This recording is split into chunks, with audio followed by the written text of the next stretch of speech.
decade of breakthroughs and developments in medicine and psychiatry. Scientists have developed a new technology to cure mentally ill adults. With the use of electroshocks, the minds of sick patients are being wiped clean, giving them a fresh start. On this blank slate, physicians then imprint a new, healthy personality.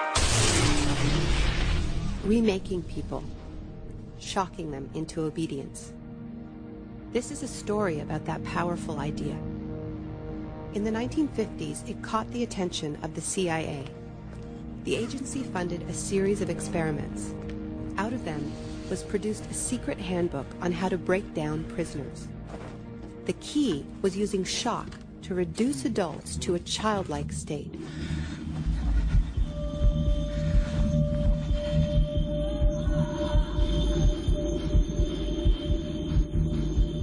It's a fundamental hypothesis of this handbook that these techniques are in essence methods of inducing regression of the personality.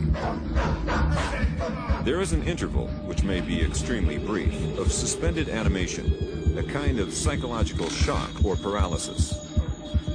Experienced interrogators recognize this effect when it appears, and know that at this moment the source is far more open to suggestion, far likelier to comply than he was just before he experienced the shock.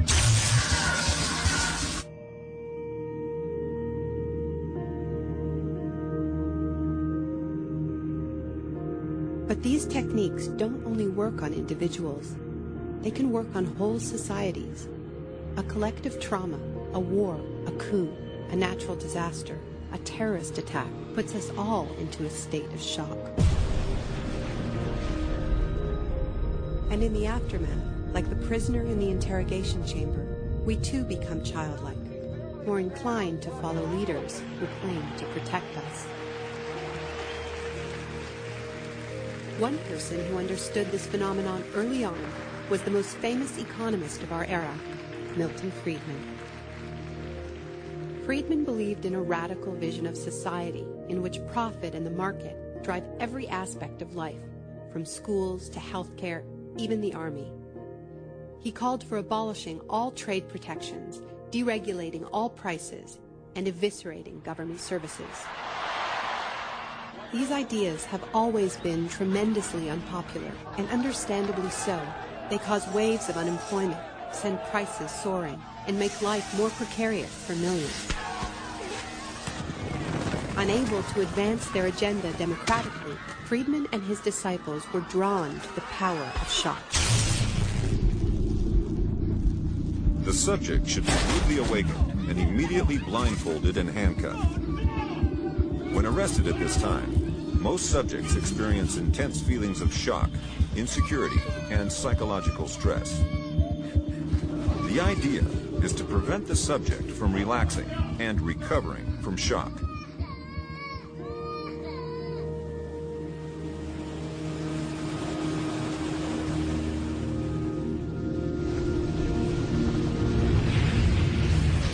Friedman understood that just as prisoners are softened up for interrogation by the shock of their capture, massive disasters could serve to soften us up for his radical free market crusade.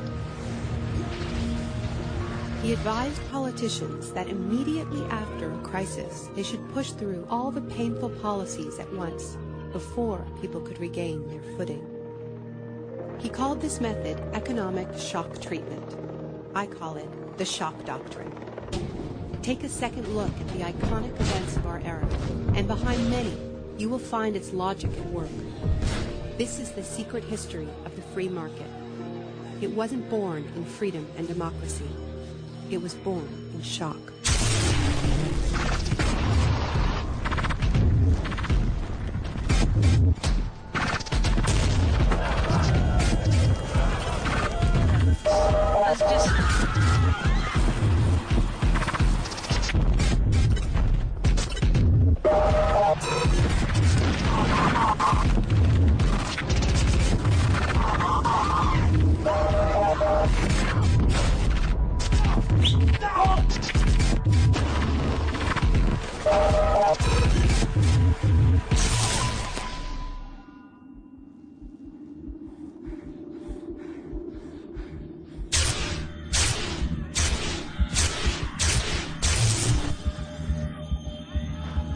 Isolation, both physical and psychological, must be maintained from the moment of apprehension. The capacity for resistance is diminished by disorientation. Prisoners should maintain silence at all times. They should never be allowed to speak to each other. There's one other thing I've learned from my study of states of shock. Shock wears off. It is by definition a temporary state. And the best way to stay oriented, to resist shock, is to know what is happening to you and why.